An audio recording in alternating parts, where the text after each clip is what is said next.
is William del Pilar. Most of you know me as a pioneer in the fantasy sports industry, and you probably found this through our sportsgrumblings.com website. Well, let me tell you, this is fired up. Now, I'm also a political junkie, and this episode I'm really going to enjoy because I've got with us Karen Roseberry. She is an activist out of California. She's a California native with a bachelor's and master's degree in political science. She spent years working in education, politics, and project management. She's managed state assembly and congressional campaigns and worked in varying capacities in state, Senate, and gubernatorial races. She was also a 2016 candidate for California's U.S. Senate. Her focus and passion is grassroots cultivation, training, and development, as well as putting me in my place more often than I like. But let's welcome Ms. Roseberry. Karen, thanks for coming on again. This is your second appearance. And tonight we are going to talk California politics, the primary specifically, so I hope you are prepared. It is my second appearance. Thank you so much for having me back, William. It's great to be here. I do appreciate it. Keeping you in your place would be a full-time job, and so it's just a pastime, but I look forward to it when we have the occasion, especially on podcasts like this. So thank you very much for having me, and looking forward to jumping in. Now let's do a little education. One reason I'm a political junkie that got involved is because I just don't think the word nor knowledge that the average voter needs to have to make a good voting decision is always out there. So I hope to enlighten some people. I listen to podcasts like these from others, and it's funny, the little things you learn, the little nuances of life that can change your opinion about somebody. I mean, for example, we're not going to talk about it here tonight, but right now across the country, you're seeing some Republican incumbents going down in state legislatures because it's come out that while they're talking about how they support parents, they're being funded by their local teachers union, and some of these Republicans have actually stopped some of these bills because of the COVID. Remember COVID and the indoctrination? And it's exposed those Republicans because they've stopped the bill from being able to be voted on or been a no vote. So we are in interesting times right now. And I think it's more than fair to say, we don't know who to trust. And just because they have a GOP tag on them doesn't mean they're there for us. So let's get going, Ms. Roseberry. We've been voting forever. When does this all end? When do the voters have to make sure their vote is in? Excellent question. So in California, you're right. We actually have a June 7th primary election. However, ballots have gone out as early as, in some cases, even May 6th. May 9th is when most of them actually started hitting mailboxes. So Californians have been voting for about a month now, though with a fairly abysmal turnout. I think we finally crossed the double-digit threshold just last night, if I'm not mistaken. So we're at about a 10% voter turnout right now statewide. And so there's a couple of races that I'm in Los Angeles County that are a little heated. And so you might see those hitting 11, 12, maybe 13. But there's a bunch of others. LA County is actually pretty apathetic and overall is a little below the state level at about 9% voter turnout. And they have less than a week to get their ballots in. They have to be postmarked by June 7th on that Tuesday. So, or they can certainly still go in and vote in person. You just mentioned LA County. I did. That has actually, speaking, a national race within it. Los Angeles, what is it? Second largest city in the country or something like that? Second, third? Second, I think. But my point being is there's I think you're right. Very heated debate for or race for mayor, and so to see this apathy is a little, I don't say concerning because it's not concerning, but I guess since maybe it's mostly Democrats battling against Democrats, we see that apathy versus two different parties. Right. Well, the mayor's race is very interesting indeed because that's just LA City. So LA City is the largest city, obviously, in Los Angeles County. But it is interesting to see how much money that Caruso has dumped into this race. There's a lot of talk that he's really trying to push it to 50% plus one. I think one of the questions that we may discuss over the course of the evening is the jungle primary that we have. However, in the case of the mayor's race, it's actually considered a nonpartisan race. And so nonpartisan races don't follow the same rules as our jungle primary of California, meaning that if a singular candidate in a nonpartisan race gets 50% plus one in the primary, they automatically win the entire election and don't have to battle it out in the November general. But Karen, so I don't want to dwell on this. It's a local race, and we want to talk about situations that non-Californians can relate to that are similar to their own in their state. But that said, let's get to it. To the audience, we are going to talk about the jungle primary, today's Republican Party in California. Karen will give us our take with a little bit of a history. It's important for you to know whether your party backs you, the constituent, or backs other constituencies, so to say. We're also going to talk about some generalities or questions that people across the nation are dealing with, as well as concerning the California politically. And we're going to get into some of the races. To be quite frank, most of these races are going to be decided already, such as the Senate race, the governor's race. But it's interesting for us to learn who some of the grassroots candidates who are out there trying. How is the party reacting to this, considering it's pretty much a peewee team going to play the St. Louis Rams or the LA Rams in the Super Bowl, you know? But we are going to talk about a couple of races where Republicans may have a shot. And Karen, correct me, but since 2006, we haven't won a statewide election, have we? The Republican Party that is California. For a constitutional state candidate, that's correct. 2006 was the last time that we won a governor's race, and that was Schwarzenegger. Yes. Right. And that's when Steve Poizner won for insurance. The only reason I remember Poizner is because he was still a Republican then, but he became an independent and actually won office then too, I believe. You know, so we're yes. about two races. Poizner actually came. I was going to say Poizner actually came really close in 2018, but you're right. He actually was running as an independent in 2018 when he almost came back for another win to at least put a, if you will, sort of an L in the D column, meaning a loss for the Democrat sweep of all of the constitutional offices. But as of yet, that hasn't happened since 2006. Right. So two races that Republicans believe they have a shot. I have no clue. Karen's going to fill us in. Is Attorney General and Controller. So those are two races that most people probably won't be too much aware of, but they should be this primary season. Go ahead. You have something you want to say? Right. I don't think the Republicans actually think that they have a shot with Attorney General. I think what's more interesting about the Attorney General's race is that the Republican is just trying to beat out the independent for a shot. It's still pretty unlikely that a Republican going head-to-head against the Democrat in a general election would probably be able to take that. Certainly, there'll be another push about public safety. And what's happening in the Attorney General's race is we have Rob Bonta, who was actually appointed. Karen, we will get to all that in good time. Let's get some of the basics out of the way first for the audience. Tell us, and I apologize, it's just we are going to talk about those in detail, but let's go ahead and talk about first what the jungle primary is and how it affects our system out here. That's okay. To itself. We can discuss whichever question you want first. Like I say, the other thing is the controller race. Actually, the Republican does actually stand a shot, but I guess we'll discuss the specific races here in a moment. So, what was being discussed though about why there is or isn't a possibility for a win by a Republican or non-Republican candidate, if you will, rather than just a Democrat, has to do with the top two primaries. So in partisan races since 2014 in California, there has been a ballot measure that says the top two candidates, regardless of party, advance to the November general election. This has resulted in Democrat versus Democrat races, more likely and more commonly. And there have been a few cases where you'll see a Republican versus Republican, because it's no longer a partisan primary like in most of the other states in the country that are having their primary races right now, where you're putting forward, if you will, your best Republican candidate against your best Democrat candidate. Oftentimes it's just the top two, and in California that very likely means two Democrats in some races going against each other, and rarely two Republicans.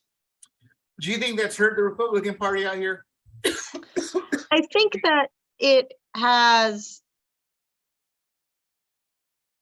at least, I think, demotivated the Republican Party.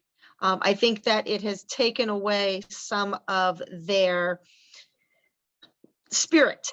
Because essentially you now have to look at just the question of who can beat the Democrat, whether or not it's the candidate that the most people are fired up about.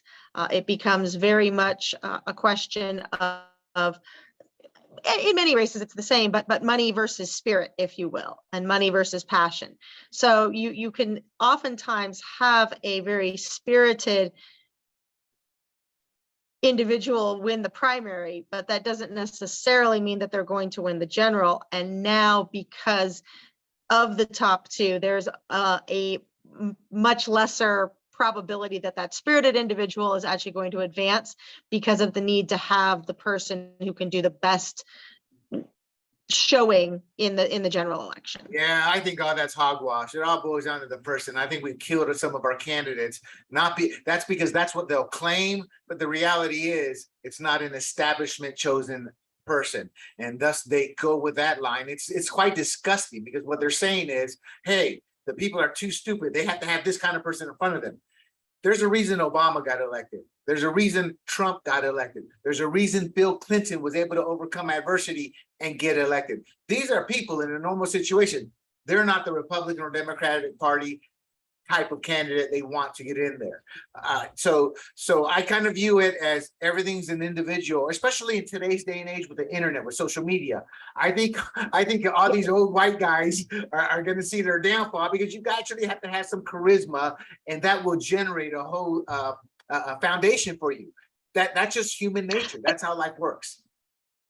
Yeah, I think generally the top two primary has widened the divide between the grassroots, the activist community, the ones who want to get out there and rally and that are passionate, versus what you're describing, I think, and accurately so, as the more establishment candidate that may have better fundraising capabilities and may have more money that's there. And it seems to heighten and widen that divide rather than get both groups united around one candidate who can actually motivate and actually fundraise well to have a legitimate shot in the general.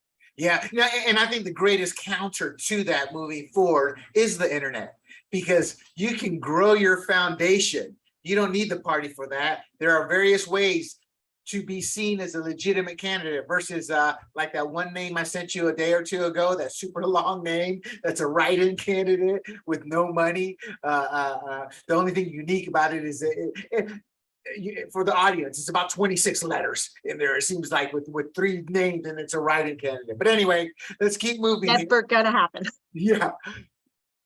The California, I'm sorry, Karen, real quick. One question on the jungle primary for the audience, because the jungle primary does not seem to help anybody per se.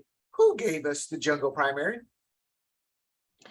Well, by and large, it was given to us by Charles Munger Jr., who was a party delegate to the CHGOP and also a huge contributor to the party. And as a result of donating as much as he did to the CHGOP, would oftentimes find himself as the committee chairs of whether it was a bylaws committee or whether it was a resolutions committee, sometimes platform overlap, but very oftentimes the resolutions committee. And the resolutions committee is who actually puts forth the ballot measures that Republicans are, in theory, supporting as a party. Karen's polite, and I don't speak for Karen. My opinion is simple. Charles Munger Jr. owned the party. What he said, he got. What he wanted, he got. When he said jump, they jumped, and all the rest of them rank and file jumped. And the actions tend to support my claim, but that's my opinion, not Karen's. Charles Munger Jr. also, for those who don't know, and this is a great tidbit to know, because Warren Buffett and his partner are 2 of the richest men in the world. And Charles Munger Jr. is Warren Buffett's partner's son. So a very silver spoon, very intelligent individual, rocket scientist, literally. So he was no fool. he knew money talked. And as a side note, the final note before we move on, from my understanding, when I researched him and wanted to know who he was, I was told that he actually went to the Democrat Party and they said, get lost, we don't need your money. I kind of find that hard to believe though, because we're talking big money. But then again, this state is controlled by teachers unions or unions in general. And they've done very well without the help of any individual person. Okay, Karen. The Republican Party itself, we kind of touched on it, but in a sense, talk to us about the chair, not individually, but what does the position encompass and who does that position work for?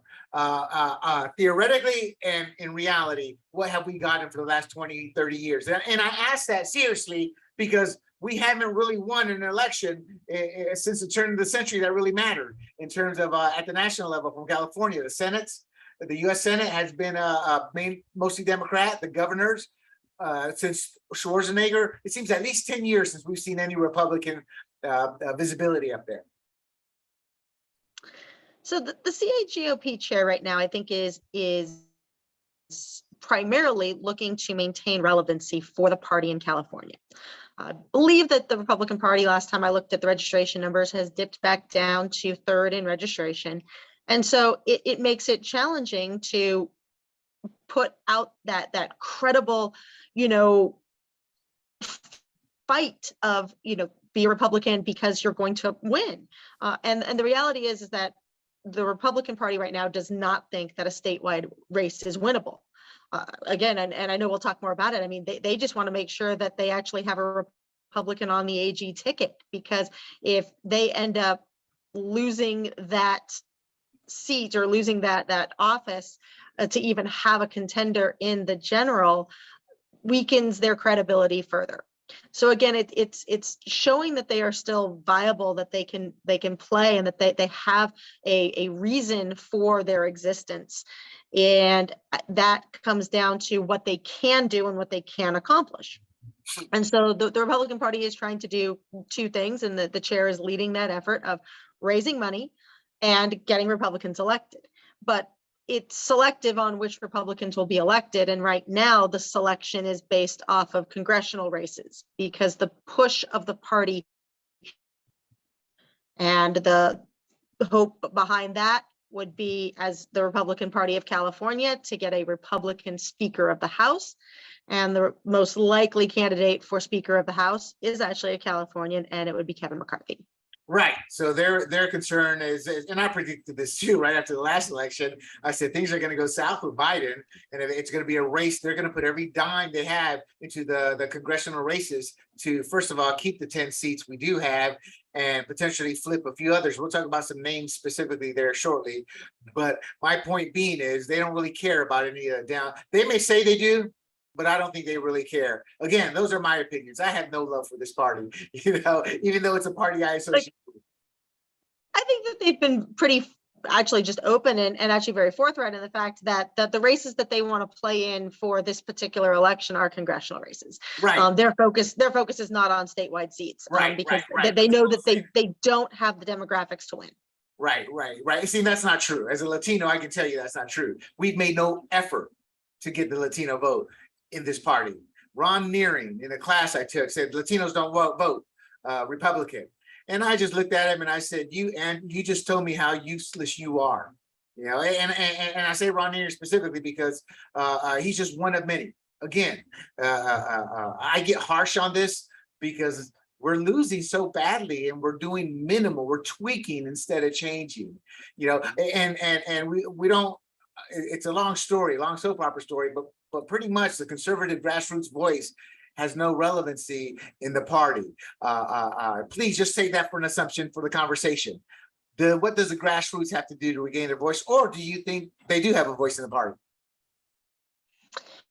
Well, I think that you raised a really interesting point about a debate that is there that's not talked about. It's kind of the elephant in the room, and it really does come down to voter registration. Because the reality is that the most likely and the most common and the most driving factor for anyone's vote really is party identification still. So there's a couple of things that could be done about that, about the party identification. Either strip it off the ballot so people don't look at the D or the R after the name and would vote accordingly, or we need to change those numbers and get people voting for the party that they're registered and identifying with. When you have a 26% registration of no party preference voters, that explains a pretty significant piece of why that voter turnout is 10%, because there's not a candidate for those 26% that are out there. They haven't been sought out. They haven't been wooed. They haven't been educated. They're like, I don't want a Democrat, I don't want a Republican, and I don't know who to vote for, so I'm not going to vote. And so when 26% of the electorate doesn't vote, yeah, you end up with a 10%, voter turnout that's Right, there. right. And again, I'm speaking in generalizations. There certainly are no party preference candidates, or there are no party preference voters who are voting, but it's low on the percentages. Right, right. The only pushback I'll give is Democrats are voting. They've won every race, haven't they?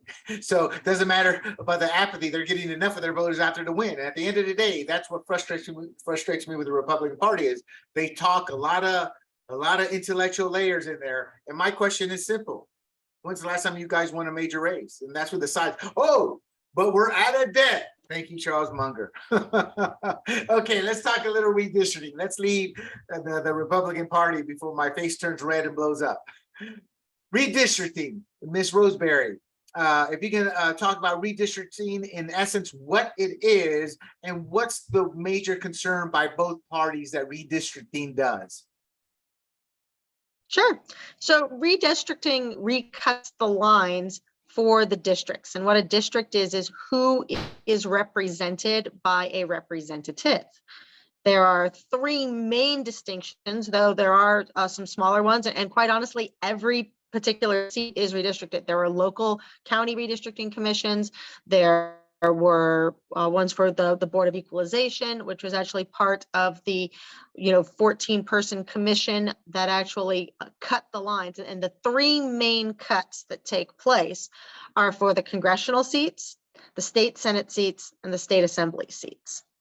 There are, pardon me, I'm going to go into an 8th grade teacher mode for 1 second. There are 80 assembly seats, there are 40 state Senate seats, and in California, there are 52 congressional seats. That's down from 53 House seats that we had previously, because the redistricting is determined by the population of each particular potential district that's there.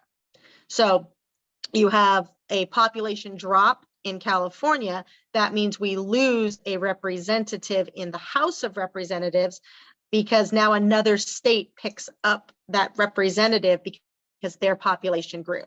The state assembly and the state Senate seats, they don't change their numbers because that's the California state constitution. Right. So in essence, it just kind of realigns everything. And for the audience, my personal belief is that's one of the big reasons Democrats wanted to count illegals out here, is because we wouldn't have lost a congressional seat. And wow, just thinking of that. Okay. So in essence, though, by this realignment, I'm going to assume that we're going to see, or there are situations, and we're not going to talk about state or state Senate races tonight. We're going to talk congressional level, but it happens at every level, local to national, where realignment pits to the same party together. How many of those do we have that problem this season? This year. Right. It does happen much more at the state level. And I know that we just want to keep that a high level overview, but I mean, there are a couple of key state assembly seats where you're going to see an R that's causing some friction. You see a number of individuals retiring because they don't want to have an inter-party fight. So they'll let kind of the second, tier sort of come up the ranks, and the first one sometimes will come out, or sometimes the second tier is like, no, you really think that's it? Or do you think a deal is made? I mean, some of them are older. Oh, They're like, yeah, my I'm time's sure that gone. I think it there's works more definitely. like this. The party leaders go to the two candidates. Whichever candidate embodies what they want more is the one they're going to push, and they're going to make a deal to get the other one out. The problem arises when the second person doesn't want to get out. And then it's Right. even worse when they're not necessarily popular, but they're polling equally, or they're very similar.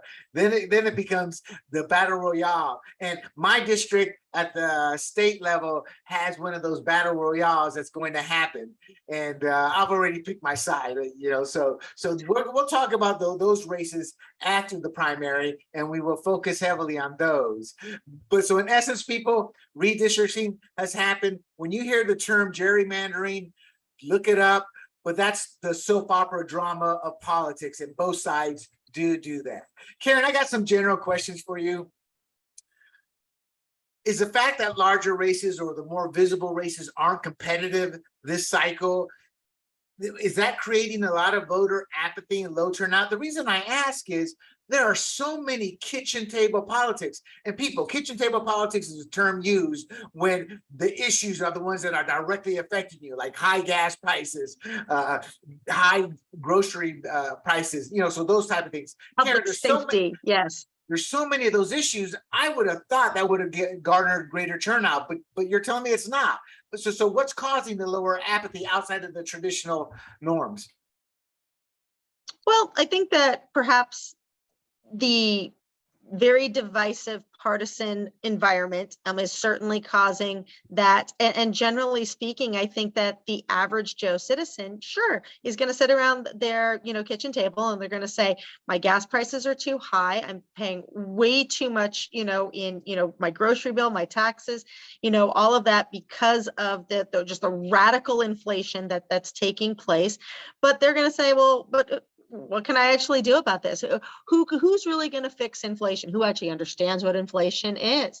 They basically see both parties as contributing to this, and no one really offering good solutions for that. I do think that the mayor's race that we talked about a little bit is going to be interesting in Los Angeles, in the city of Los Angeles, because certainly public safety and homelessness have been probably two of the biggest issues, and I do think that that's driving some turnout for that. But again, it's a lot of talk. It's a lot of just the same thing that voters have heard for a decade. Vote for me, I'm going to fix this, but it hasn't ever been fixed. And at some point, it's like, is anybody really going to fix it? And does it really matter who I vote for? Does it matter who I vote for because some people think, it's already rigged, it's already counted, it doesn't matter, my vote just, the system, the machinery is going to push forth whoever is there. And then I think the other part, if they actually think that they could vote, is that they don't have a candidate that is compelling enough for them to solve those problems and be like, yeah, I'm going to go out and vote for this person because they're actually going to fix it. I agree with all those, but I also think the biggest reason out of it all was not mentioned. That's just laziness. As Americans, we don't understand how good we have it. So we take a lot of this type of stuff for granted. I mean, with all due respect, somebody can tell you all about Kim Kardashian's backside, but they can't tell you what that local politician or that congressional rep is doing that's going to impact you more than she ever would.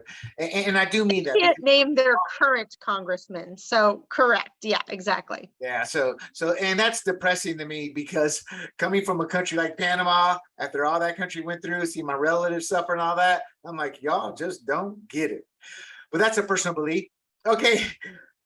Karen, something we saw it in the last mayor's race, actually, too. My favorite Democrat, I forget the Latino's name. He's very popular. But in essence, you're seeing opposing parties support, cross-party support by doing mailers for. So, for example, let me say it this way. It's much easier to understand.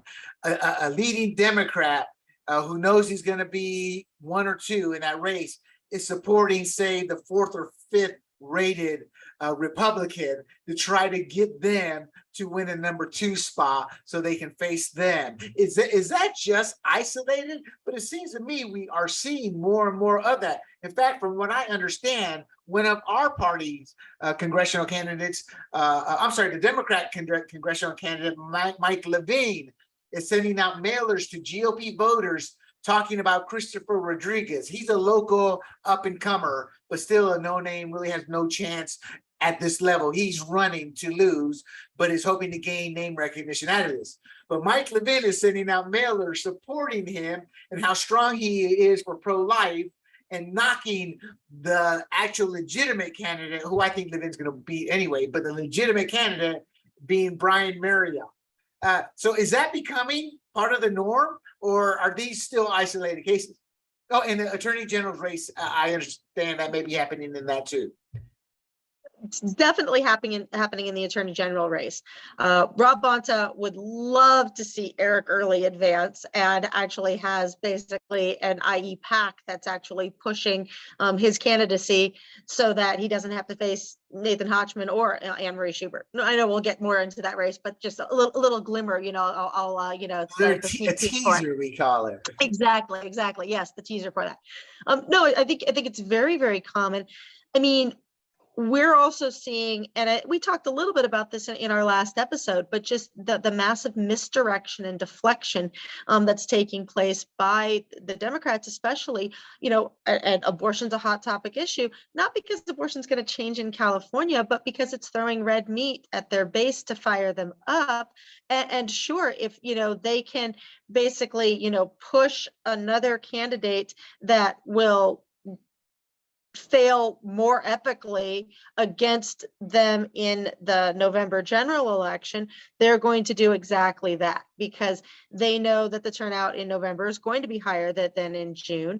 And so if they just keep beating this same drum that is a non-issue for what really is there, they don't have to talk about the issues that voters really do care about and that could lose them votes, because most of the time, these are the incumbents that are doing that. They've been failing at their jobs for a number of years in office, and they don't want to talk about those failures. And so rather than talk about the things that they're failing at, they're going to say, look over here, if you elect this person, all of this is going to happen. And it's like, well, if we elect you, we've already seen what's happening and it's miserable and you're doing a terrible job. So why should we re-elect you is really the question voters should be asking, rather than why do I not want to elect this guy over here?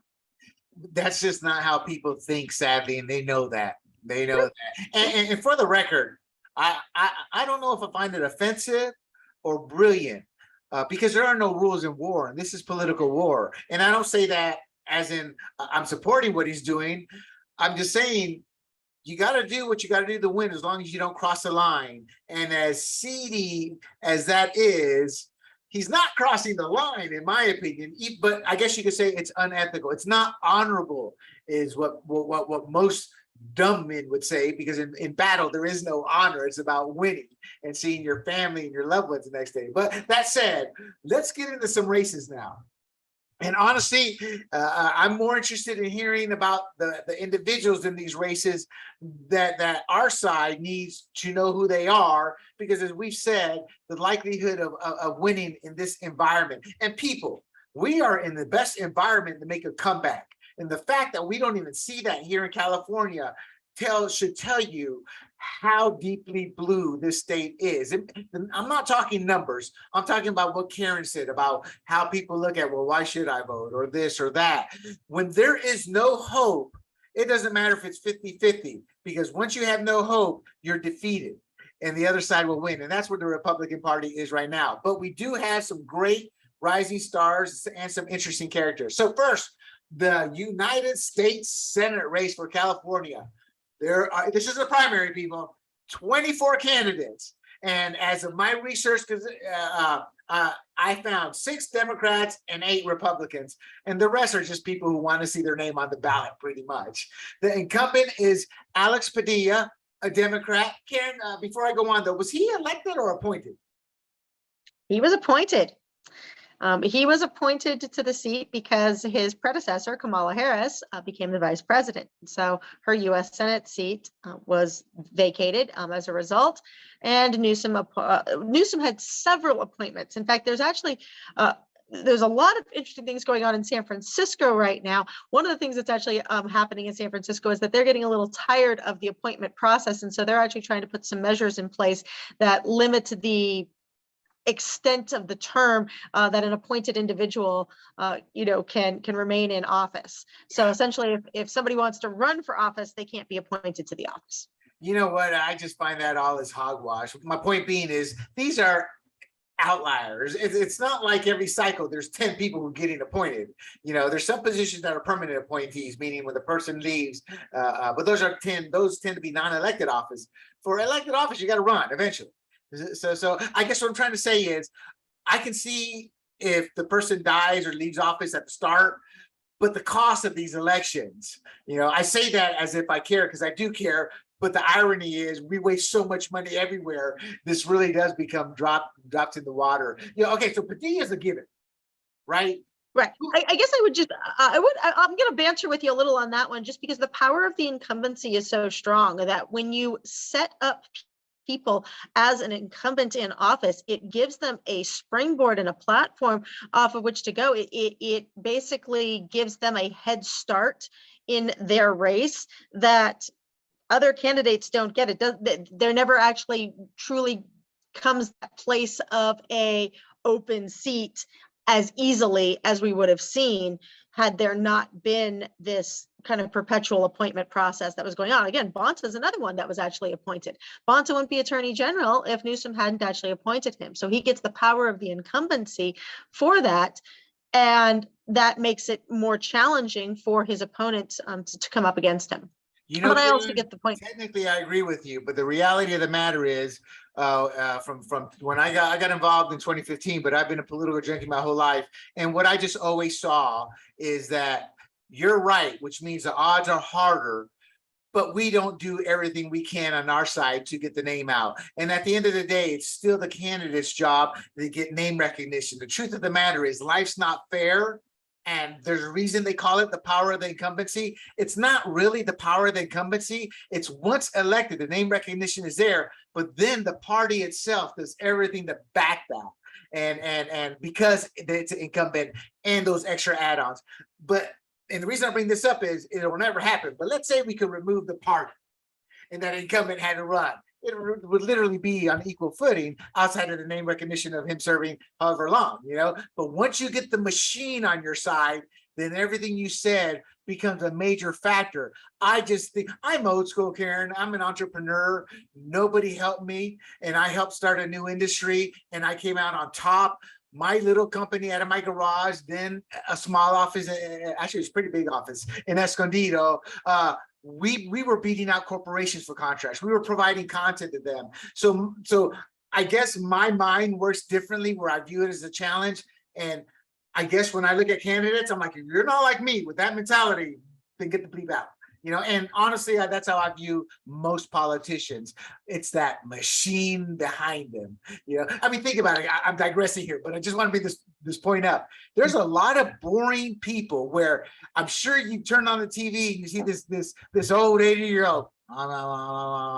He's mumbling there, and the guy's winning by 80% because he's the incumbent. I don't know if it's as much he's an incumbent as the power of that machine and the name recognition, because the candidate itself would lose votes.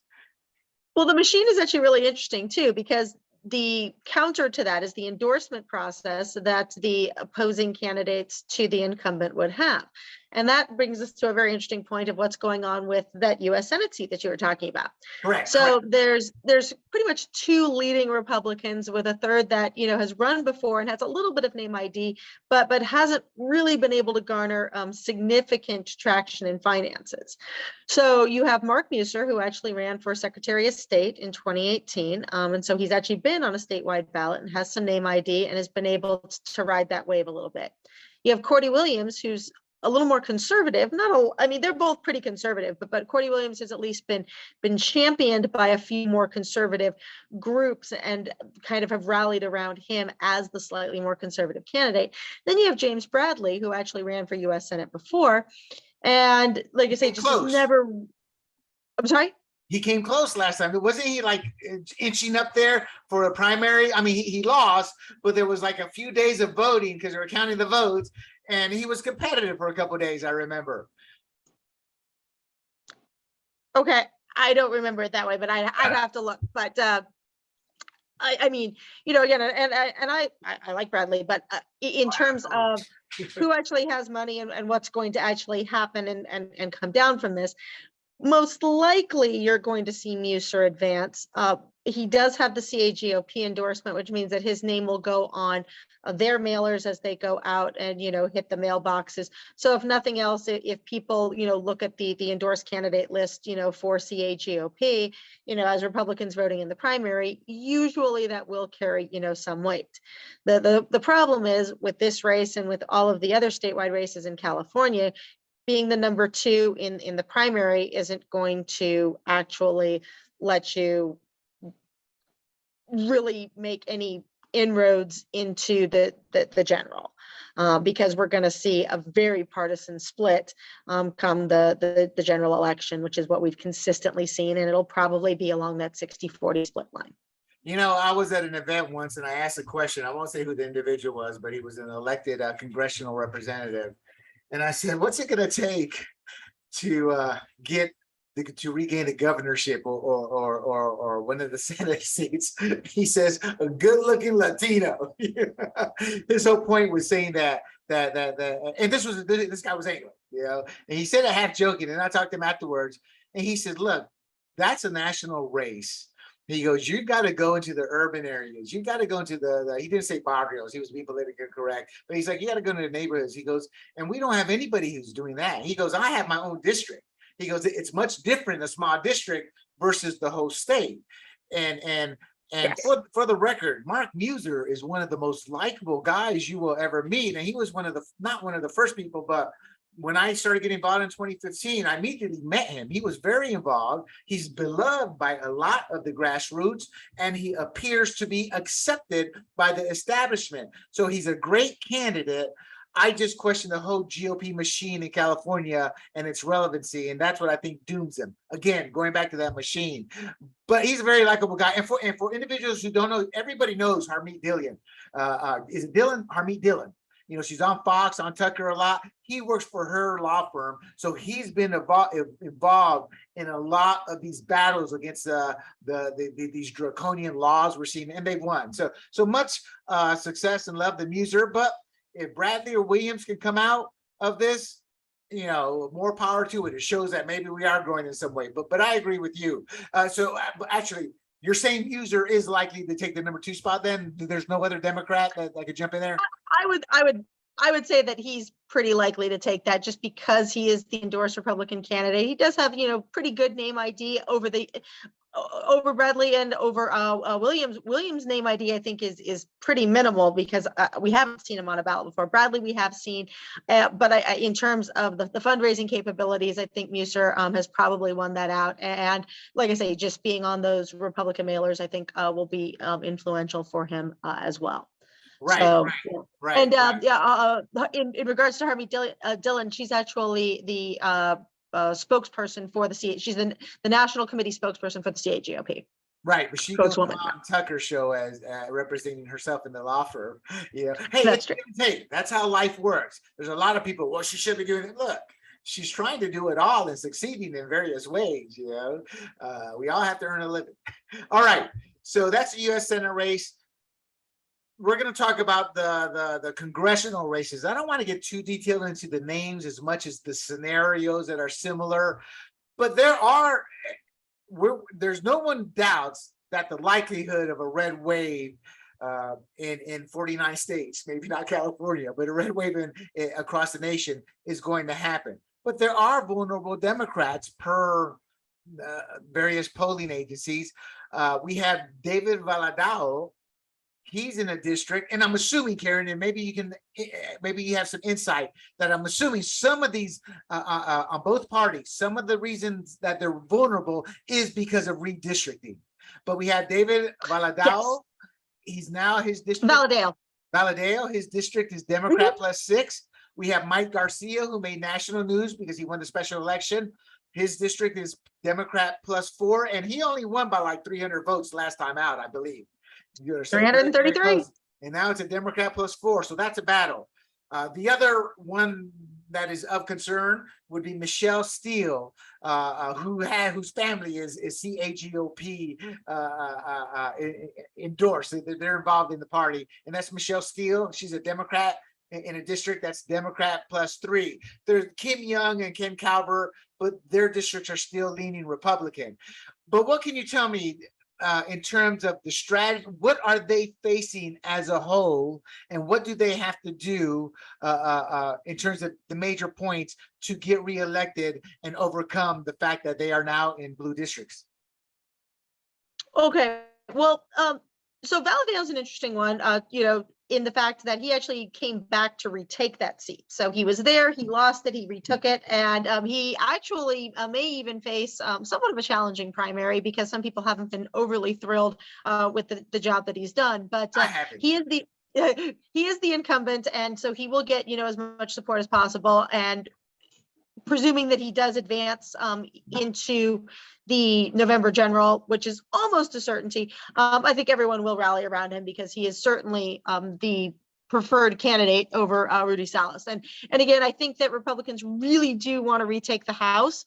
And so I think that they're going to be willing to put aside petty grievances in the ultimate goal and focus of, we don't want Biden to be able to not have an appropriate check on him. We want to be able to check him as best as possible. And so even if we don't love, the Republican candidate that might advance into the general, more often than not, generally speaking, they will actually serve as that check on a pretty out of control Biden administration, especially considering the inflation and Ukraine and just everything right now that's happening. Republicans want that House back. Right. So, you are absolutely correct. Everything you said is true, with one added caveat, and that is human nature and power corrupts. And anybody who's been in Congress for more than 2 terms, power is corrupting them. And I say that about people who I like Ted Cruz and them. Ted Cruz has become a calculated politician the last past 4 years, So the reason I say that is because you're right. We do need to take the House, so nothing else should really matter in many ways. But to bring the human nature, Kevin McCarthy wants to be House Speaker. That he wants to be the kingmaker for the Republicans, and that's power. If he becomes House Speaker, he becomes the number 3 most powerful person in Congress in terms of line of succession. So he could hate any one of those candidates. He doesn't care. He's going to funnel the money, as he should. But let's not leave out the caveat. Yeah, but McCarthy's not going to be the issue to block any of that. He doesn't care what Republican gets in, so long as the Republican beats the Democrat. Absolutely. Exactly. And in this sense, we're aligned. Because I agree. I'm like, I'll deal with the fact I don't like you and some of your votes later, but you're all we got. And I'm in no power to change that. And I'm not getting involved. So it's not like I can complain about it heavily. And I do mean that. If you really want to make change, get off your butt and stop watching Kim Kardashian's butt and go out there and do something. So let's go to the Democrats. Okay. Well, I was just gonna real quick. I'll just touch on those other 2 that are there that you mentioned. But the Garcia race is really interesting, because you're right on how close it was. Garcia's district was actually always leaning Democrat, and now it has a little bit more of that lean. But there's a lot of debate over his redistricting and how much harm or how much hurt will be caused by that. He lost Simi Valley, which actually is pretty conservative, but he picked up a northern section of Los Angeles County, and he lost a little of the southern section that was dipping into San Fernando. He still has a little bit of Sylmar, if I'm not mistaken, though I think even some of that was actually cut out. So he has a rough district for sure, and I think that there's definitely been some severe purpling of the Santa Clarita and the Antelope Valley areas that are there. But I think that Garcia may come through this okay, even though, like I say, it was really close for him before. I think he's really been, working as the congressman of the district, and probably hasn't made any serious major gaffes. Like I say, certainly Christy Smith, will gun for him every chance that she gets. But that was his hopeful. opponent last time, right? Christy Smith was the opponent last time as well. Yes. And then, statistically speaking, Karen, history shows that second-time challengers who've lost the previous cycle to that incumbent tend to get statistically destroyed the second go round. And I believe nothing's changed to sit there and look at his opponent, Smith, there as well, I'm going to change my voting. I want her back in. With all the kitchen politics, with Biden just coming across as a buffoon, I think Garcia will weather this. And personally speaking, I view 5 to 7 percentage points either way. That's still within your strategy, your tactics. You don't have to change. Especially you got to go out there a little bit yeah. harder and push, but you don't really have to change. Once you get to the plus 10, that's when you go, okay, how do I get into the heart and meat of this to regain? And again, it boils down to once you're in a plus 10, you're almost in what would be generally considered an unwinnable district, unless there are some serious other, variables and factors to take into consideration. That's going to be a deficit that's almost impossible to overcome. And I mean, it doesn't mean that people shouldn't fight and try to retake that so that they don't go from plus 10 to plus 15s, that are there. But there is also just the reality of the situation and how much people will actually invest in those particular seats. You hit something on the head when in our city council race, well, California in general, when we started losing, we would retreat and circle around our districts, our areas that we had complete control, and we would cede those battles to Democrats. And so what you said is what we should do, but we don't. We just give way. So it goes, instead of going from 10 down to 7 or something because we fought back hard, knowing we lose, it goes to 15. And that's kind of how we lost the state. I hate to say, and that's one thing. As a former liberal, I have always admired the fighter. People look at Trump, Obama, the intellectuals, and they have no clue why these people win. If they win because they get us in the heart, because they're fighters. It's simple. Human nature has always gravitated to that champion, and Democrats are good of at least portraying they have that. All righty. Okay, talk about Mike Garcia. Briefly, Michelle Steele, +3. I assume she's going to have not only the full force of the machine as it is, but if there's anything extra they can pull out of their pockets, they're going to do it. Because Michelle Steele is a congressional representative. Real briefly, tell us about her husband so people know this is a power couple. Well, yes, she's married to Sean Steele, who's actually the CAGOP National Committee spokesman. So we talked about Harmeet Dillon before as the National Committee spokeswoman. Sean Steele is the National Committee spokesman for CAGOP. So do you see her? I guess my point is what I just said. I don't foresee her losing unless there's some serious skeletons or she sticks her foot in her mouth. Her redistricted seat, actually, but both her and Young Kim's redistricted seats actually were not horribly unfavorable to them. Like I say, I mean, they still have pretty good chances for keeping their seats. There's going to be a lot of fight to make sure that they keep them. We absolutely want to keep the gains that were taken in the last congressional election. They are pretty much necessary for keeping the House up. I think we've talked about whether or not the road to the House goes through California. That's certainly a CAGOP talking line. And certainly why the focus by the party is on the congressional seats. Is it possible to take the House without California? Well, to a degree, but keeping the seats that we already have, I think is going to be a pretty important piece in that puzzle. I think it would be much more challenging to take the House if California loses any seats that we've already gained. Right. My whole issue with that is it's not that they're lying, they're marketing, they're branding. Because, okay, so if we don't get the 10 seats, we could lose the House. Okay, if we don't get the 10 seats out of Texas, we could lose a House. If we don't get the 5 seats out of North Carolina, we could lose the House. So anybody can make a campaign or marketing slogan. I was very good at that. And that's what they're doing here.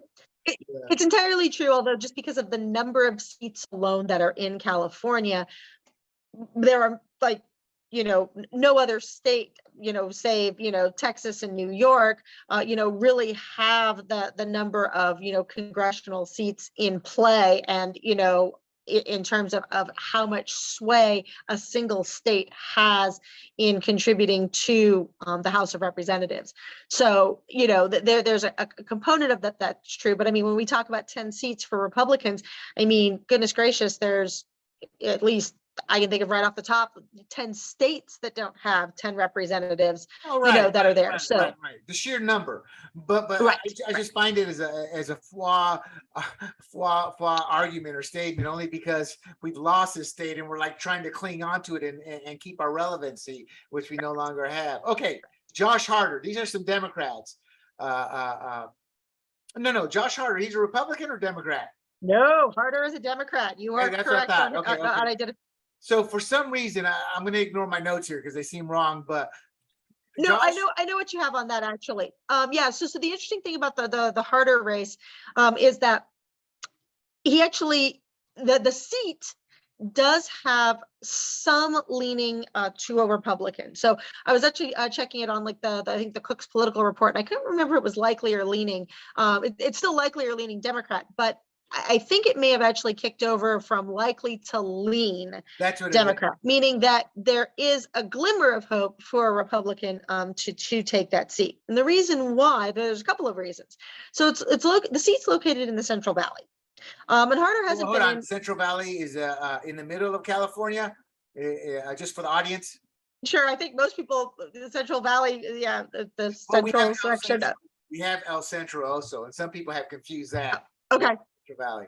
So so Central Valley is going to be your Modesto area, kind of Visalia, Fresno. It goes right up the center of California. It's a breadbasket of California. It starts at Bakersfield and goes up to like Merced. So at the agriculture, what's the term? The agriculture heart of California and part of the nation. Yeah. Right. Now, okay. So very much heartland. Yes, very much. A lot of blue collar workers that are there as well. But like I say, it does have a rural contingency that's there, and even the cities that are there, still are basically not urban mega centers by any stretch of the imagination. Like say your Modestos, your Turlocks, with the redistricting that took place, I'd actually have to check the map because I believe he actually lost. He did. Actually, no, I think he still has San Joaquin, or at least some of the San Joaquin area. But that San Joaquin, or I'm sorry, no, I'm sorry, Karen. I thought you were talking the Democrat plus or minus number because he did went down, and that's why I think they started to look at it as a potentially vulnerable. I think he was higher than a +5 before. But regardless, I don't want to spend too much time on Harder as much as the whole situation here. You have 4 Democrats at the Republican Party or the Cook political report or some agency has sat there and said will be or can be a competitive race. But I got to be honest, Katie Porter, she's in a Democrat +3 district, but she's got a massive war chest. The machine behind her too. Mike Levin himself, don't quote me, but I mean, I think he's like mega rich, a billionaire or something like that. But he went in and took over ICE's old district that was turning from purple to blue. It's +3. The major candidate there, that's Republican Brian Marriott, has kind of stepped over his own feet at times, tripping. So then you have Julia Brownlee with a +13. In my notes, I actually highlighted that because I'm like, what? How's this race even being seen as leaning? I think it happened what you said. It went from one Democratic, like solid given win to maybe not quite so solid. But do you see any of those Democrats eating it? I think Katie Porter's a little weaker than you think that she is. I mean, yes, she does have a war chest, but she's also made some missteps and gaffes, and I think she has opened herself up for some hits. I mean, it really depends on who goes after her and how they do so. She does have major party backing in the machinery that is supporting her, and they want to keep that seat without a doubt. But I mean, she was even kind of seen as a little vulnerable, in her last election. I mean, it was not, she won, but I mean, there was at least let me put it this way, her Republican opponent did better than was anticipated against her in the last election. And so now that the seat is even a little more competitive, there is still some more potential to chip away at her. And you know, it's not a given that she keeps her seat. And that's very fair to say, because this will be her toughest battle, considering where the economy's at, the incumbency of the current party in power, traditionally losing. Correct. So I guess I could see that. You sold me on that. And the reason you sold me on that is, as you're talking, I'm thinking, I play their game. I would go campaign as a Latino. I don't know who their opponent is, but go into the barrios, whether they're legal or not, you know, teach them how that ballot process, send our people there. Because here's the thing about first generation Latinos and all these illegals coming over. I'm not saying that I want them to vote, but the Democrats have set a system in place. We need to take advantage of it while we can, and then we can change it to correct it once we're back in power. But most first generations are extremely, they're uber, whatever adjective you want to use, pro-life. And that is front and center right now. And believe it or not, Karen, I know this firsthand too. A lot of first generation Latinos here, a lot of them kind of assume their current representative here is pro-life too. Because the Democrats aren't dumb. They're not going to sit there and say, they don't really go to these people. They're acolytes. The people working for them are the ones there and telling them these myths. So I guess as you were saying that, that's what I was thinking. So any of these +3s and +5s this cycle are beatable if the candidate actually wants to win, versus listening to a consultant who tells them mailers are good enough, or that district is red already. I'm sorry, blue already. You're not going to get anything there. Let's funnel more money into more mailers. What's that? My commission? Oh yeah, that's going up, you know, because that's how consultants seem to work. I'm not saying I'm right, but that's what I see. All right. Regardless of what the prognosticators say, for the listeners out there and the viewers out there, is there any race you think in your gut or in your heart or you're getting excited for that is a toss-up that will be fun to watch? Oh, I personally will still be interested in the Garcia Smith race, even though it's not garnering the same amount of money as before. And, you know, like I said, I think you raised a very salient and accurate point that, you know, rematches aren't always, this isn't going to be Rocky 2, if you will, which, you know, is probably, you know, what most people would say better than, you know, the original. I think we are probably going to see, you know, what we saw kind of, you know, the first time as well. But I do think that, you know, it'll be a good race to watch. And I definitely don't think that there's any given in the situation. I think Garcia is going to have to fight for every vote that he gets. But I think it will come out for him, hopefully, you know, there. So I think that that'll be an interesting one to see. I think that, you know, it'll be interesting to watch the Kylie Jones matchup. So there's one of your R versus R contenders because of redistricting as well. And so it wasn't specifically on the list there, but I think that I'm sorry, Karen, you're saying that's going to be a close race? I just kind of assumed that was Riley's to lose. Kylie. Or I'm sorry, Riley, Kylie, all you white people look the same. I'm kidding. I think Kylie's going to take it, but I do think that there has been some infighting going on amongst the Republicans, and I think Jones is at least trying to put up a fight over it. But I mean, the reason why is because there are so few red districts in California that when there is a red district, you see pretty much all of the Republicans coming out of the woodworks, you know, to fight for that particular seat. Oh, especially we are talking congressional level. I mean, outside the district candidates will flock in. It happened to my district. You know, there were a couple of outside candidates, because it's like, and what cracks me up is they're lying scum from this perspective. The reason they give as to not running in their district. They will sit there and give you a book as thick as a dictionary on why they're running outside their district without stating the one truth is, I can't win in my district, so I'm going to this red district where I have a shot. You know, I don't find that disgusting, and there is no honor in these races, but if there's anything that's unhonorable and very used car salesman like, it's that, not the candidate, but the reasons they give. it's definitely carpetbagging, and carpetbagging is never really a desirable trait in any candidates, and usually will turn off most of the constituents that are there, because it's like, come on, we know that you're not actually one of us. We know that you don't actually really care. You came in because you were trying to, take in a seat that you think you could win. So yeah. Okay, one final question on the congressional side, whether it's Republican versus Republican, Democrat, top two, whatever. Do you think abortion is right now playing a role in the primaries in terms of swaying some of these votes and helping some Republicans out?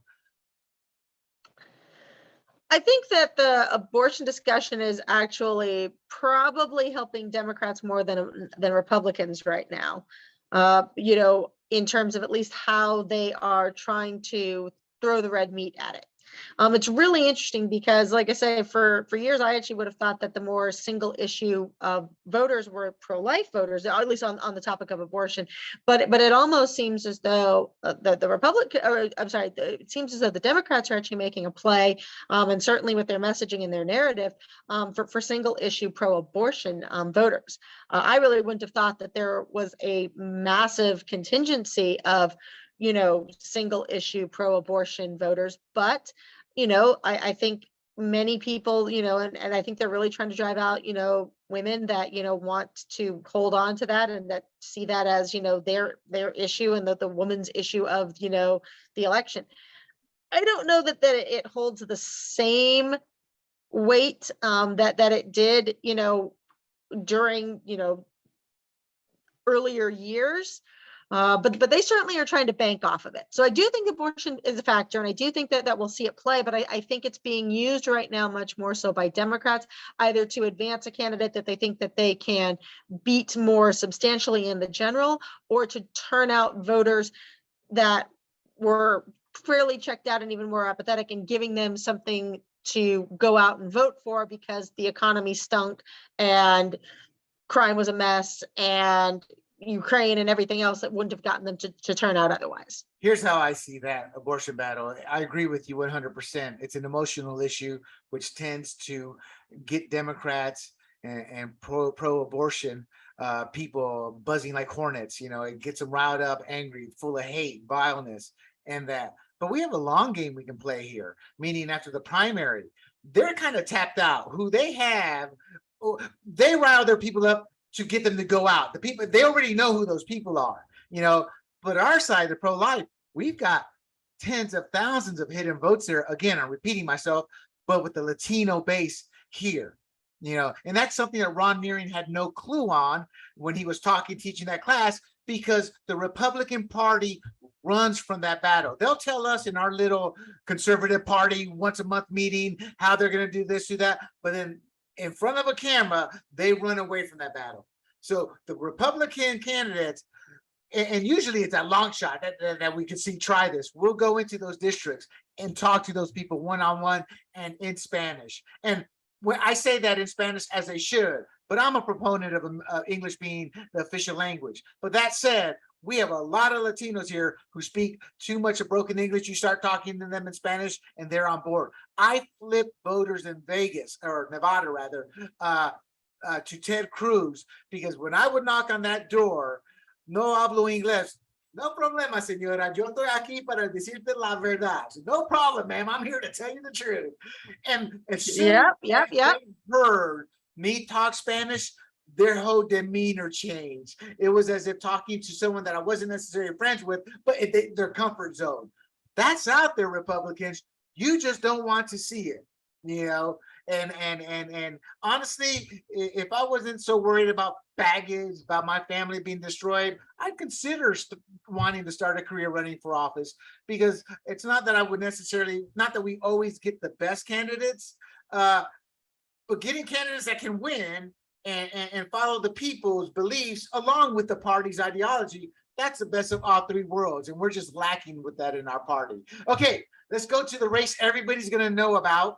At least they're going to know one name in the race, and that's the gubernatorial race. Again, 26 candidates, if I remember correctly, 4 Democrats, 1 is the incumbent. The other 3, I imagine, are Democrat in name only, because the party would never let anybody run against Gavin Newsom. But there are 13 Republicans. Now, let me set this up. Gavin Newsom isn't even really campaigning right now, for all intents and purposes. I mean, does this show how lopsided this race is going to be? Oh, and I'm sorry. And does Newsom have any Achilles heel? Well, he's spending his money right now to try to garner national attention because most people think that he wants to make a play for the presidency at some point in time. So he's trying to, say, I take on, national Republicans and, I'm taking on, he's definitely championing, and wants to entrench and enshrine the abortion, issue and certainly make that, a major focal point of his election. I hope he does. I hope he does. Well, in terms of opponents that are against him, I mean, essentially, I would say that there's three names that I'll talk about that are here. Pretty certain Brian Dahle is going to be the one to advance, much like we talked about with Muser in the U.S. Senate seat. But Brian Dahle is the I'm sorry? Endorsed? He's the endorsed Republican candidate, so that's the comparison that's being drawn there. So his name will show up on those mailers and when looked up. He's not terribly well known in Southern California. He's a state senator in the current legislature, and he has a following and a backing, mostly in Northern California, where he is a state senator, and like I say, he's most likely going to advance, and most likely we're going to see the usual or the all too common, unfortunately, 40-60 split that's going to be there. Two other names that I think are interesting to at least have out there are Jenny Ray LaRue. She actually has done decently on fundraising. She actually ran in the recall election, has been trying to get out there, and she has some of the grassroots support around here. I think she earned herself the CRA endorsement, if memory serves me correctly, and that's the California Republican Assembly, which is a grassroots organization within the Republican Party. It's separate from the CAGOP, but they are an organization within the party. So she's an up-and-comer is what I'm kind of reading between the lines. But she comes, I don't want to say she comes from money or has money, but I got the perception that she can self-fund better than the average person, because that's kind of how she got her start with the special election.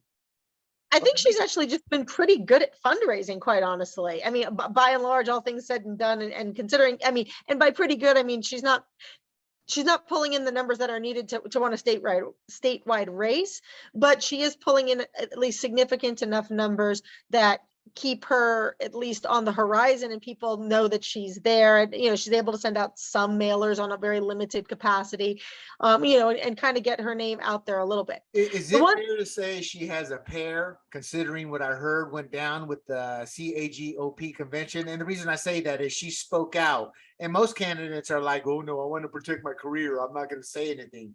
And she went ahead and spoke out. If you can briefly talk about that, not too many details because most people won't know to follow, but in essence, did she stand up for something she thought was wrong, and was she right or wrong? Honestly, I wasn't at the convention. I did hear about it. I saw a couple of texts that came through. I think that basically she called out the proxy delegate. I'm sorry? The endorsement process? Well, it was more than just the endorsement process. It really has to do with proxies and delegates is how it really plays out. But essentially, there was a donation made to the CAGOP by Dahle's wife that she sent a text out about, because the question is whether or not the proxies ended up going to vote for his endorsement. So that was the story behind that. That's what they did. That's what they did. I'm sorry. The Republican Party of San Diego County did the same thing. There was a big housing project that I was for in the beginning, but then I quickly went against it because we're fire country, and they wanted to add hundreds and hundreds of homes, but they didn't want to do anything to deal with you're creating greater fire issue because of more homes, more people, more traffic. And then like a couple of nights or a few days before the vote or something to that effect, the Republican Party endorsed the people who wanted the developers, after we found out that there was like a $50,000 donation to the party. No, that had nothing to do with it. Whether it did or nothing, the timing makes the answer yes, it did, because we'll never know. So I always err on the side of caution. Were you bought $50,000 before the vote? Yes, you were bought. So that's how I view that, because at the end of the day, to avoid that perception, Mrs. Dahl didn't have to give the money. She could have waited till after that process, right? She could have. That is a very fair statement. Yes, she could have. And that's all I'm saying. That's all I'm saying. Then the text would not have had nearly the teeth or the weight for that. Okay. The last candidate that I think is worth at least a mention or a discussion of is Michael Schellenberger. Michael Schellenberger is actually an independent candidate who's running, and he probably will not place. Like I say, I'm pretty convinced that it's going to be Dolly who's going to advance to the number 2 position. But it is interesting to see that we are getting a little more of that independent push, because there actually is, like I say, a movement and a talk of trying to move away from the partisan designations on the statewide races in order to hopefully get a more, fair or balanced or, just less divisive and partisan split, so that people actually have to look at the candidates a little bit more. So Schellenberger has some modest fundraising that was there, but probably not enough to get him the number 2 spot. Karen, I want to believe you, but again, when you're facing the machine and the machine that's willing to lie on both sides for their own nefarious gains of their candidates, and I do believe that happens a lot when we're told things. And I'm not saying Karen agrees with me; it's my opinion that I don't ever foresee that. I think Poisoner was as close as we could get, but we're going to talk about an independent in one of the final 2 races we're going to talk about. But real quick. Yes. I call him a grifter based on what I've read, what I've seen. So one name people need to avoid or watch out for, or go to his campaign and ask him, why did you do this or not do this or not do that before you decide who you want? And that is Major Williams. Can you tell us anything about him? I don't want to put you in the spot because I don't know what you think of him, but that's just what I've read about him. And everything I've read seems logical, non-argumentative. Right. What I can say is that to the best of my knowledge, Major Williams ended up as a write-in candidate on the recall election, which was interesting because he had campaigned long enough that there was no reason that he should have been a write-in candidate, if memory serves me correctly. He's also a former Luis Farrakhan guy, and I'm like, woo, you're talking a serious 180. Those are types of values and ideology that it takes something traumatic or certain things in life to impact you before you flip on that. For me, it was skin color. When they tried to lump me all in one skin color, and I'm like, no, Latinos are actually quite diverse versus the false perception Americans think we are, but Schellenberger is independent. Let's go to another independent that may actually have a shot based on what I've been reading. But the thing with articles that are more opinion than fact is you don't know if it's the writer hoping or if there's some reality in it. And of course, I'm talking about the Attorney General race. And to Californians and to everybody across the country, the Attorney General race is actually a very important race you should be aware of. That is your state cop. And most people have no clue what an Attorney General does at the state level, much less all the responsibilities. So right now there are 5 candidates for Attorney General. 1 is a Democrat, the incumbent, 2 Republicans, and 1 former Republican that's an independent. And usually I don't name these because of what I've said about independents. I don't think they garner enough support. But this independent is, her name is Anne Marie Schubert. Talk to us about that before we go to the other 2 Republicans. Sure. So we gave the teaser before. The 3 opponents are running against Rob Bonta. We mentioned that Rob Bonta actually was appointed by Newsom, so he's not been an elected candidate to this office. He actually had previously been an elected candidate, but not to the office of Attorney General. And he supports very liberal policies and has, supported DAs that are not enforcing the law as well. And so there's a lot to pretty much hammer him on. Karen, is he a defund the police type candidate? Yes. Remember that, people. For all things, he is a defund the police, and that says it all. Right. Sorry, go ahead. So that's quite right. So the Sacramento DA, Anne Marie Schubert, who prosecuted, I think it was the Golden State Killer, if I'm not mistaken, has started a run against Bonta. Anne Marie Schubert's a very interesting individual. Like I say, she's not your traditional conservative, but she is certainly, I think, your law and order type of candidate. Well, hold on, Karen. She certainly. When you say she's not your traditional conservative, are we talking a Mark Muser that can walk both sides of the aisles but still keep the values, or is she more establishment but understands a conservative ideology and how we need to have more balance? I mean, what do you mean when you say she's not a traditional conservative in that way? Right. Be more lifestyle choices on her part that are there that just won't resonate with every conservative voter that's present. Gotcha. So, right. So the thing about this though is that do you want someone that's actually going to enforce the law? Do you want someone that's actually going to go after criminals? Do you want someone that has a history of prosecuting criminals? And the reality is that her track record for doing that, especially in Sacramento, which is a very liberal town and, county, because it's a countywide a district attorney position. Actually, I think, resonates and shows that she does value the job of prosecution for what would be the top prosecutor of the state. The attorney general is what they do. And like I say, she's done the job in Sacramento fairly well. She has come under some heat because there have been some, shootings and things like that that are there. But I think she's trying to go after the criminals to the best extent that she possibly can. Right. Beyond that, I think that what it really comes down to is if she can make it to the general election, we now have a Democrat versus a no party preference voter versus an independent, rather than a Democrat versus a Republican. Because because especially in down ballot races, the percentage just gets knocked off even further. So if you get a 60-40 split or, a 61-39 split for the gubernatorial race, the down ballot races lose about a percentage or two on each one going down. We know that independents that go against the Democrat stand a much more fighting chance. We did see that with Steve Poizner, when he ran in 2018, and that was much more of a 48-52 split. So there really is a little more potential for this. And because the public safety of California is what it is right now, a race like Attorney General could even see that skew and that flip going in Schubert's favor if she can go right down the middle on that. That's still going to be.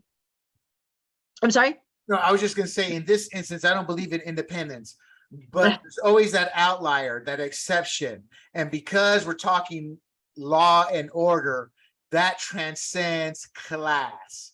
Because once those attacks in San Francisco started on those high-end shopping stores, where a purse is $1,000, shoes are $600 a pop, that entered the rich man's world. And I'm not saying that in a negative way. What I'm saying, the party got to their driveway, and we're seeing all that on national news. That affects people. So when you have a situation like that, if she can properly market and educate Sacramento on who the Golden Gate Killer was, and for America, and for those who don't know, the Golden Gate Killer is the Golden Gate, Golden State. Golden State, I believe. Yeah. Golden Gate. He was a State. serial killer. I think it's Golden like State. The 80s, 70s or 80s.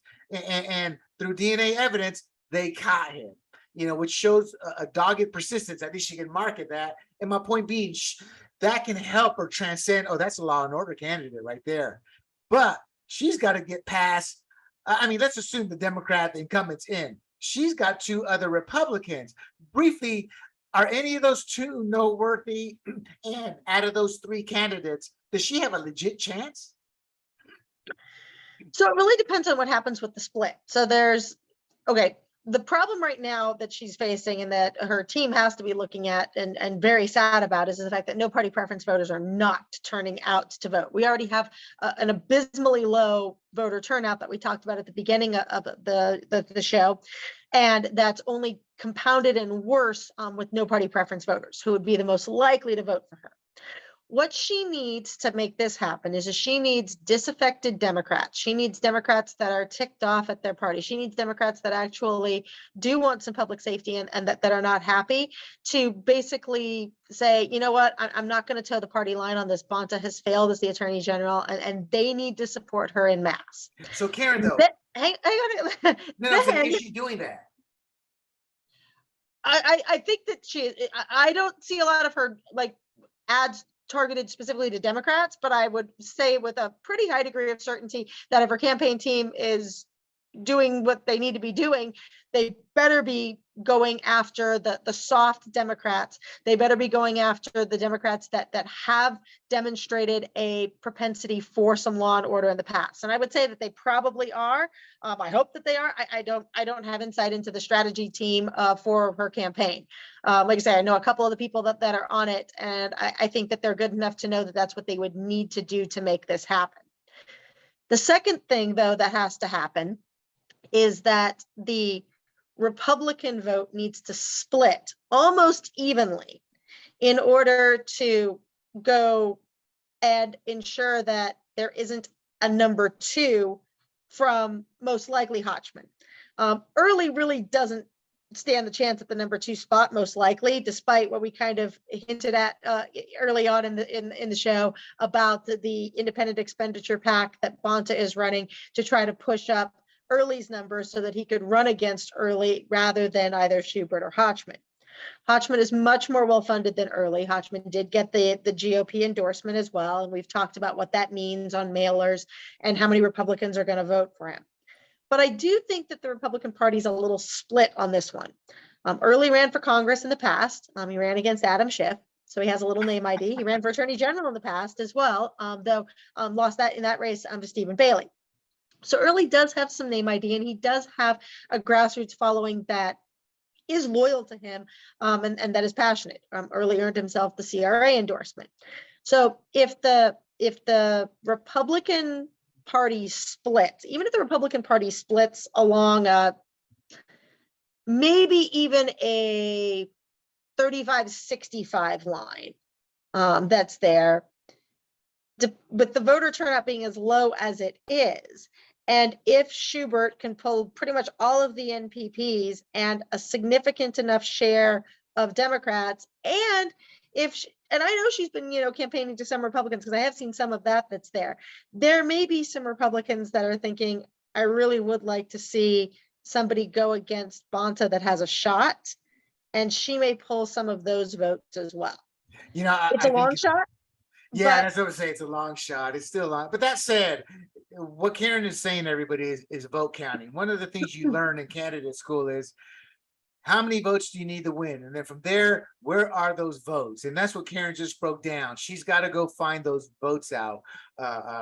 Karen said what she needed to do. I don't know if she's able to do it just because of the cost of being able to do that. But if she wants it bad enough, where there's a will, there's a way, because there's ways to pull those numbers. The problem is getting to those people. And you're right, a lot of MPP people are apathetic. And I know for a fact, a lot of people become MPP in California because they don't want to deal with the pushback with friends, family, or work if they're registered to a party come political season. I have been told that multiple times over the years. So, and I think that's where she may suffer, is a lot of MPP voters may not care, but she may have a shot because it's crime. Crime is rampant in California.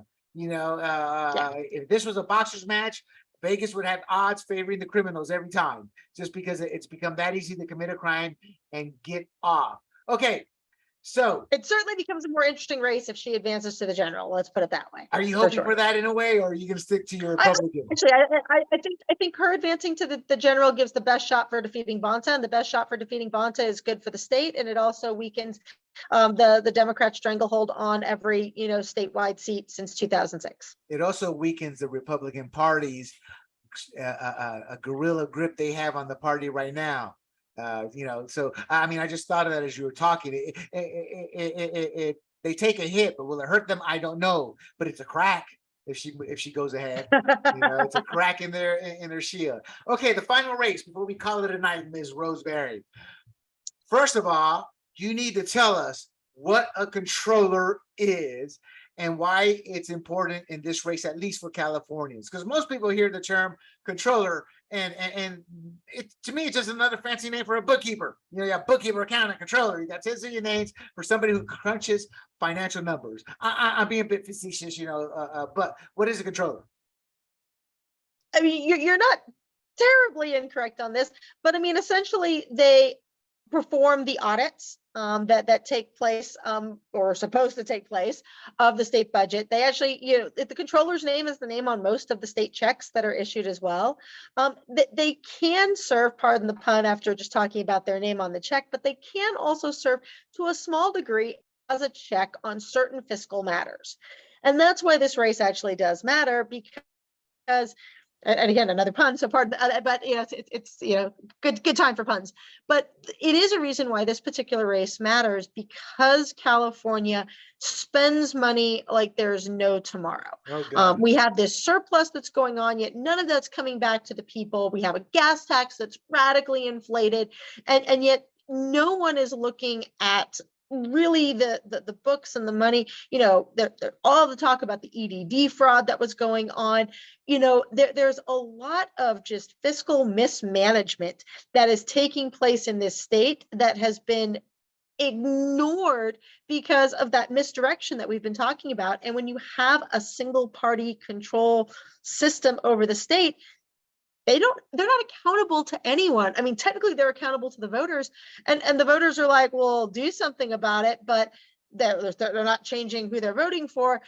They expect that something's going to happen, and yet nothing is. And because there's like no one serving as that check on the control of the fiscal matters, we just see this getting worse, to the extent that actually even the LA Times has come out and said, you know what, because every statewide seat is controlled by the Democrat Party, maybe it would be a decent idea if there was at least one seat, that a Republican did hold, and maybe, having it as an oversight seat and something that could serve as a check, and that there could be some fiscal management taking place after everything that's happened in the past several years.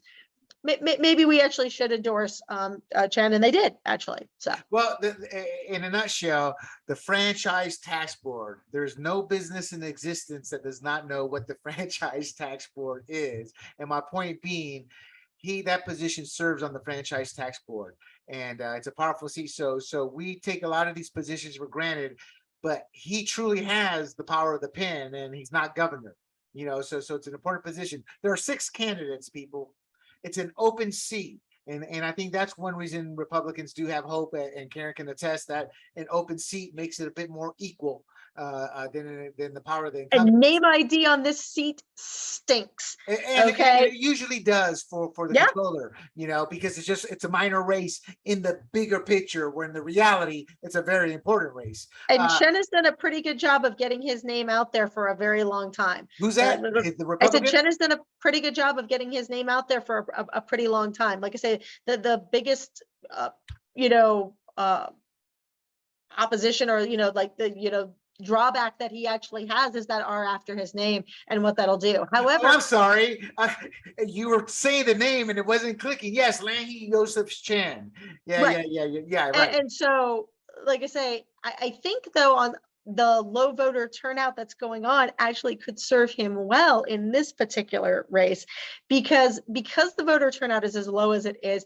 There is a pretty good tendency of at least a somewhat more educated electorate likely to vote, or at least an electorate that cares enough to have actually cast their ballot. Because right now we've talked a lot about voter apathy being part of the reason why we're seeing the voter turnout so low. So voters that are voting care at least enough to kind of be aware of the issues. And so Chen actually stands a shot here. And I mean, like, it's almost for sure that he's going to advance to the general. And then it becomes a very interesting case of who he goes up against and how that plays out. But it'll be even more interesting, I think, in the November race. But there's like I say, pretty good likelihood that we see him advance almost for sure. And what that means for us in the November general, well, that could be the possibility of a Republican seat that could be won. He was called a prodigy by the National Journal. Karen, he's Asian. We are in the era of identity politics. Let's say he advances. Can he get the Asian vote? I don't know the Asian demographics. When I think California, though, especially here in San Diego, we have heavy Vietnamese, Filipino influence here, a lot of pockets, suburbs of them. So is that something he can use to his advantage? To the best of my knowledge, I think he's already running in circles that are going to aid that. So back in 2020, there was Prop 16 that was on the ballot, and Prop 16 was an affirmative action measure, and it basically went down thanks in large part to the Asian vote That's turning right. out in pretty much mass to say, no, we don't want this. And I think he's been, like I say, tapping into those resources, into that circle, and into that, organization that's still there, and that movement and machinery. And I think that would help him to turn out the vote in November for him as well. Karen, I have a friend who's Asian, and I went back home, and we were all maybe one too many beer. And my friend who's a Democrat looked at my friend who's Asian. Yeah, you just the other white meat. And I had never seen my friend who was Asian. He was ready to, let's put it this way. That guy would have been roasted meat by the time my friend got through with him. So sometimes, but that's what a lot of Democrats are saying about the Asian community, because they will not align with them because they are not white. And that's always been my issue as a Latino. Just because you view me a certain way does not mean I agree with your ideology. And we won't get into it at all. But that whole Asian hate was such whoever told him to go down that road should have been taken out back and shot, because that was the worst advice you could have ever been given, because I have Asian in my family. I know a lot of Asians. And when that campaign came out, I was like, this is going to backfire pretty quick, because the numbers, perception, the truth and the perception, which are two different things, aligned on this one. And that's kind of what happened. Karen, I want to thank you for coming on. It's great to have somebody who understands the ins and outs of the local and national issues. And we're going to keep having you back as often as you can. I want to bring you back again for the post-election, and because we're only 5 months from the general after next week. So fun times are coming, serious times, because this determines Karen and I. Well, I'm more than 50, so I look at myself closer to death than life. So what's happening now is for everybody, the younger generation. You guys are the ones that are going to be affected long term. So never forget that. But it's also fun to watch some of these battles. And we're going to get into the assembly and state senate races next go round. And I want you to do some research, because it's going to be Randy Vopel versus Marie Waldron if everything goes down on primary day. And those are two Republicans, and it pits the grassroots activist Carl DeMaio supporting Marie Waldron. I'm not a big Marie Waldron fan, and I'm going to be coming out hard on why with articles, and I'm investigating something like a reporter right now. So there's some good stuff to come, and I want your input on it to analyze it, as well as all these other races. So Karen, I'm being a bit long-winded, but thank you so much. And a little inside baseball. This is mine and Karen's second shot, because just put a gun to my, I guess I shouldn't say that right now, but we just could not get it going until tonight. So a lot of time and effort was put into this, and I thank you again. And Karen, we hope to see you soon. Any final words regarding the primaries before we let you go? I hope that everyone is educated, informed, and gets out to vote in it. Clearly, we've seen the voter turnout is pretty abysmal. Your vote really does matter in this particular race, and you can actually have some influence on who advances to the general. So I hope that this has been helpful and informative. And William, I thank you very much for having me on. It's always a pleasure. I do look forward to it, and love to be able to talk politics and hopefully fire some people up to get out the vote. So Exactly. on this one here. Exactly. And everybody, this is Fired Up. Don't forget to visit sportsgrumblings.com, where you can find this podcast, share it, and we will see you all next time. Good night, everybody. Good night.